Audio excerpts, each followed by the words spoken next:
मोठ्या माणसांचं, पण मुलांसाठी म्हणून जेव्हा मुलं आजारी पडतात तेव्हा तो सायरनचा आवाज किंवा ती जी एक धडकी बसू नये म्हणून तुम्ही एक, मला असं वाटतं ती नवीन किलबिल ॲम्ब्युलन्स हा एक वेगळाच असा एक प्रकल्प आमच्या समोर दिसला, तर त्याबद्दल मला नक्की ऐकायला आवडेल. कारण किलबिल हे आतापर्यंत ऐकलेलं, but Kilbil has linked with the ambulance आणि तिथे मुलांना खेळण्यासाठी सुद्धा आतमध्ये थोडीशी प्रोव्हिजन असं केलेलं आहे, तर ते नक्की आवडेल आणि मुंबईकरांना नक्की आवडेल ऐकायला. असं आहे की माननीय प्रधानमंत्री नरेंद्रभाई मोदी ज्यावेळी गुजरातचे मुख्यमंत्री होते त्यावेळी गुजरातमध्ये आज सुरू झाला होता. अच्छा.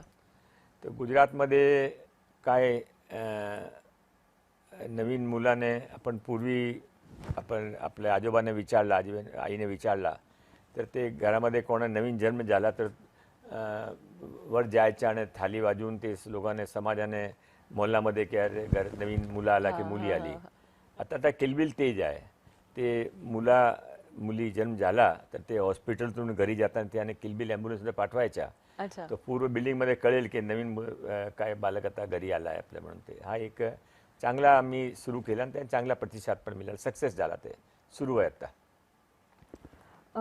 सध्या ना गिग इकॉनॉमीची खूप चर्चा आहे, तर गिग इकॉनॉमी भविष्यात वाढत जाईल असं वाटतं तुम्हाला? काय फ्युचर असेल? हां, नक्की वाढेल. माननीय मोदीजीच्या नेतृत्वामध्ये आणि माननीय देवेंद्रजी नेतृत्वामध्ये आता आपण कोणी भारताने रोखू शकत नाही. जे काही हा लोकांना समजमध्ये येतील ने लोक आपला त्याप्रमाणे आपला प्लॅनिंग करतील ते नक्की सक्सेस होतील. आपली भारताची इकॉनॉमी आपण विश्वगुरूमध्ये चौथा नंबर, तिसरा नंबर 1-2 वर्षामध्ये नक्की जाणार आहे.